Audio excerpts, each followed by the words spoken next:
berdoa berzikir selepas sholat itu boleh atau bid'ah? Assalamualaikum warahmatullah. Assalamualaikum warahmatullah. Habis sholat.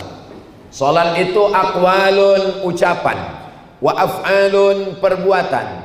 Muftatahatun bitakbir, dibuka dengan takbir Allahu Akbar. Wa muhtatamatun bitaslim, ditutup dengan salam. Assalamualaikum warahmatullah. Habis sholat. Jadi kalau ada orang bertanya ke saya, Ustaz Abdul Somad, ya, bolehkah bersalaman selepas sembahyang? Saya selalu jawab. Saking selalu jawab mungkin dia tak dengar, lama-lama saya marah juga. Kata saya, jangankan bersalaman, kentut pun boleh. Kalau sebelum sembahyang tadi dah bersalaman, lepas sembahyang dia bersalaman lagi, hukumnya mubah. Kalau sebelum sembahyang dia tak ada bersalaman, selepas sembahyang baru dia bersalaman, hukumnya sunnah. Begitu kata Imam An-Nawawi.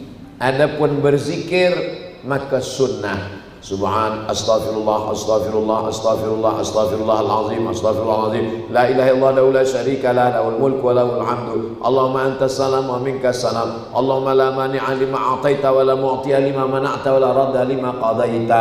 Subhanallah 33, alhamdulillah 33, Allahu akbar 33, dilengkapkan menjadi 100. La ilaha illallah la syarika lah, lahul mulku wa lahul hamdu, yuhyi wa yumiitu wa huwa ala kulli syai'in qadir.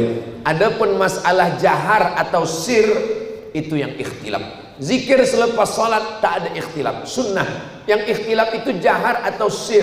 Mazhab Syafi'i dijaharkan sampai makmum faham. Bila makmum dah faham, disirkan. Ustaz Abdul Somad, kalau di masjid, saya kalau jadi imam zikir selepas sembahyang saya baca jahar. Ada orang bertanya, Ustaz, makmum dah tahu, kenapa Ustaz tetap jaharkan? Makmum itu ada yang mu'alaf baru masuk Islam. Makmum itu ada budak kecil yang tak tahu bacaan.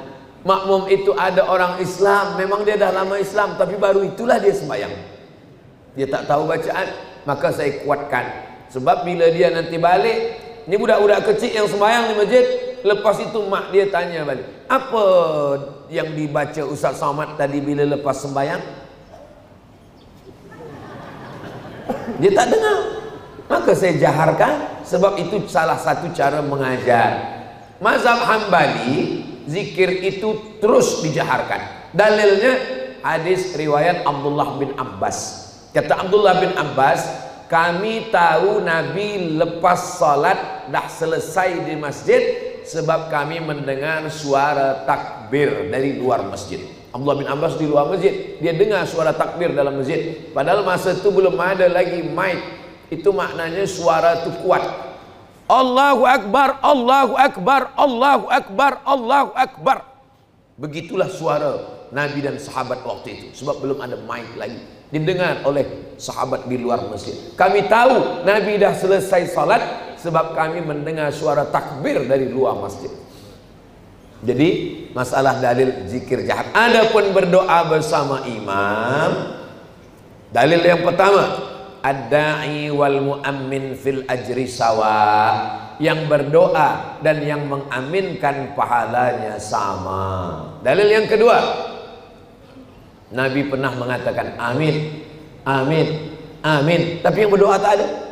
Sahabat bertanya, kenapa engkau katakan amin, amin, amin? Siapa yang berdoa? Kata Nabi, tadi Jibril datang. Kata Jibril 3, bu'dan liman adraka Ramadan falam yughfarlah. Celaka orang yang jumpa Ramadan tapi dosanya tak diampuni. Amin, kata Nabi. Bu'dan liman dzukirta walam yusalli alaika. Celakalah orang yang disebut namamu tapi dia tak berselawat kepadamu. Amin, kata Nabi. Bu'dan liman adraka walidahul kibara ahaduhuma aw kilahuma falam yudkhilahul jannah. Celakalah orang yang jumpa dengan ibu bapanya sampai tua tapi dia tak berbakti hingga dia tak masuk surga. Amin. Itulah dalil kalau ada orang berdoa kita mengaminkan. Amin, amin, amin. Dalil ketiga, qad ujibat da'watukuma. Doa kamu berdua dikabulkan Allah. Yang berdoa Nabi Musa, yang mengaminkan Nabi Harun. Kalau ada orang mengatakan kalau tidak dibuat Nabi bid'ah, itu namanya hadis fi'li. Hadis itu ada 3. Yang pertama fi'li, perbuatan. Yang kedua qauli, ucapan. Yang ketiga takriri, pengakuan. Jadi kalau ada orang hanya mensyaratkan perbuatan, kalau tidak dibuat Nabi bid'ah, macam mana dengan qauli? Tentang puasa Nabi Daud, mana tunjukkan saya Nabi melakukan puasa Nabi Daud? Mana ada? Kalau disyaratkan mesti fi'li. Ada orang tawau, puasa Isnin, puasa Selasa makan, Rabu puasa, Khamis makan, Jumat puasa, Sabtu makan.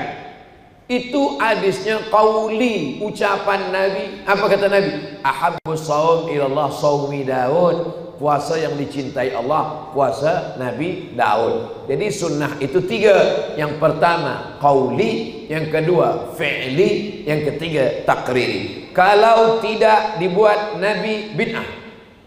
Imam Ahmad bin Hanbal, Imam Hambali, punya anak lelaki namanya Abdullah. Wahai Abdullah, ya, ayah engkau Ahmad bin Hanbal, betul.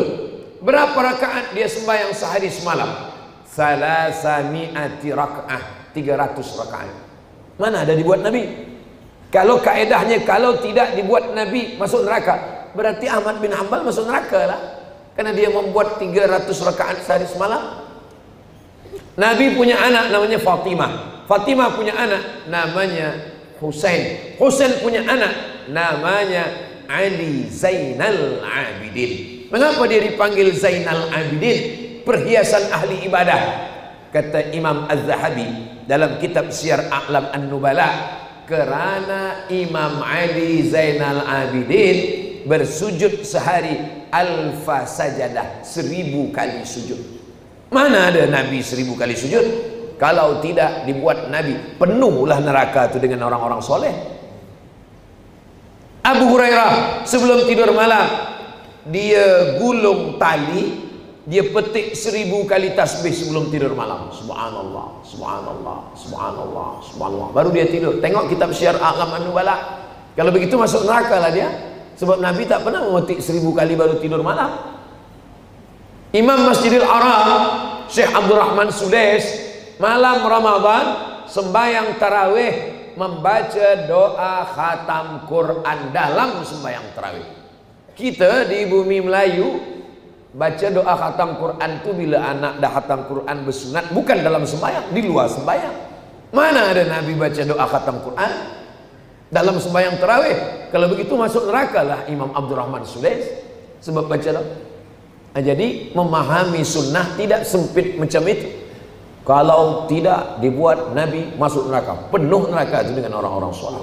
Jadi mengaji ini kita mesti khatam, kita mesti jelas, tanya kepada para ulama. Apalagi di Malaysia, di Sabah ada mufti, ada alim, ada ahal ehwal agama Islam, ada para asatis, ada para tuan-tuan guru. Mengaji, mengaji, mengaji, jangan berhenti mengaji, bersanad kepada guru-guru. Imam dulu bertanya, dari mana kamu dapat ilmu? Dari Imam Al-Bukhari. Imam Bukhari dari siapa? Dari Abdullah bin Maslamah. Abdullah Maslamah dari siapa? Dari Malik bin Anas. Malik bin Anas dari siapa? Dari Abu Zinad. Abu Zinad dari siapa? Dari Al-A'raj. Al-A'raj dari siapa? Dari Abu Hurairah. Abu Hurairah dari siapa? Dari Nabi Muhammad SAW. Berguru, bersanad kepada para guru. Sekarang orang ditanya, kamu dapat dari siapa? Dari Google, dari YouTube. Kami pun mengaji dengan Ustaz Abdul Samad dari YouTube. Yang penting orangnya ada. Pernah berjumpa, tak jumpa, insya Allah ilmu sampai. Dan yang paling penting kita belajar kepada ulama Ahlus Sunnah wal Jamaah. Itulah kaji kita subuh ini. Mudah-mudahan yang menyampaikan dan yang mendengar sama-sama diridhai Allah Subhanahu wa taala. Ala hadhihi niyah, untuk niat yang baik-baik ini, Al-Fatihah.